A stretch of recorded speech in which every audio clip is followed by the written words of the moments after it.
Let's talk some Illinois. Yeah, Fighting I can't Illini. wait.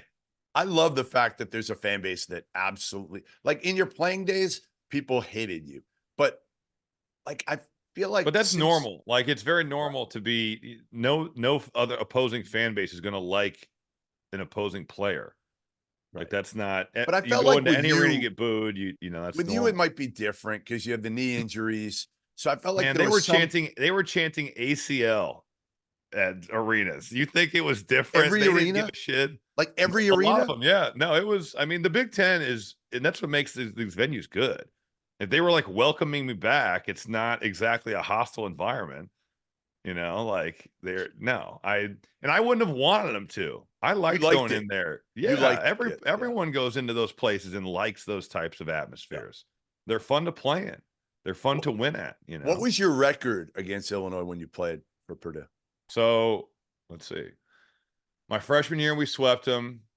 No, sorry, we went 2-1. We lost them in the Big Ten tournament. Then lost back-to-back games in the regular season my sophomore year. Beat them in the Big Ten tournament semifinal and never lost to them again. So that would have put you at what? So let's see. My junior year. So you played 8 years. So how many? 2-1. Shut up. 2-1. Then we would have been, let's see, 2-3, 3-3. And then I think it was 8 straight to finish. Yeah, 2, 4. Right. I don't know. Regardless, we won the last 8 games. Okay, is what it was. So you owned Illinois, and now Illinois fans own you. They do. Yeah. Yeah. I just, there was a flagrant foul, shocker, that was called. Ty Berry, he hits Terrence Shannon in the face. Shannon goes up, tried to dunk it from outside the lane. Yeah, it was crazy. Unbelievable athletic play. Terrence Shannon is as athletic as anybody in college basketball this season. And the strike to the face, you could say, kind of knocks him off balance. And then he tries to dunk this thing. So he puts it into the side of the rim and goes to the floor hard. It's a hard foul, Hit his head or his face or something. Hit his face on the floor.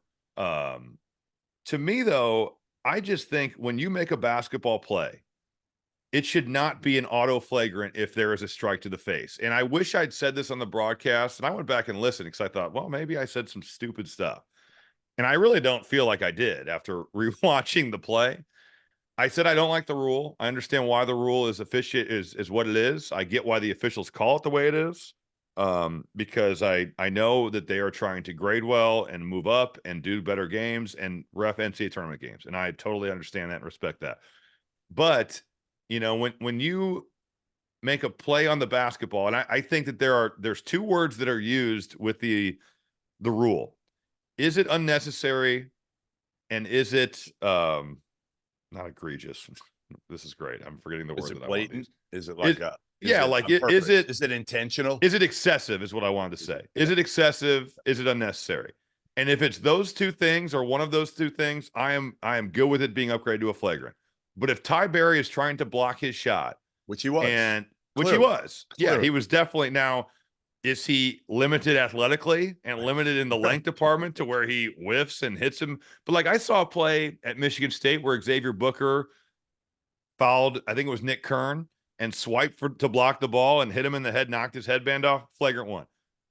I see and I'm like, dude, he's trying to block his shot. Right. And I get that the NCAA is trying to take out head injuries from the game, but this is also a contact sport, and we're also not playing in bubble wrap.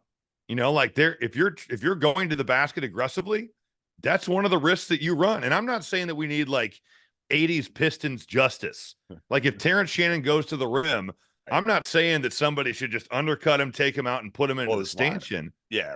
And look, if it is so egregious, and there's a difference between Ty Berry trying to block his shot and Ty Berry winding up and just smoking him in the head. Yeah. Like those 2 plays are very different. Yep. Does he hit him in the head? Yes. But I just think the flagrant rules suck. So you're saying there's got to be some room for interpretation here. And that's probably the issue where they're trying to take that out. They are. But I think we've gotten to the point where it is so like, oh, he hit him in the head, flagrant 1. Yeah. I don't agree with that. I don't And either. again, I don't think that it should be like, we shouldn't have it revert to the 90s NBA where you go to the rim and you're going to pay for that. But I just think that it's gotten so far to the other side. And the Providence example is perfect. Yep. That ruined the end of the game. Sure And did. honestly, I thought that the Shannon flagrant could have ruined the Northwestern Illinois game. Is it a common foul? Absolutely. He fouls him. Is it a flagrant one? I don't think it should be. But No, by I the don't letter of either. the law right now, it is. And I just wonder, think the rule needs to again, be I looked wonder at. what the refs, I wonder what the officials, and I haven't talked to them a ton about that yet, but again, I can't wait. We'll do that. We'll get, Ted Valentine, we'll get a couple other people on here after the season to kind of run through some of the issues within officiating. And that's one. And the other we got to talk about, and I've been on for years. I just talked to somebody this morning about it, is, you got these refs crisscrossing the country right now when they could be Well, yeah. driving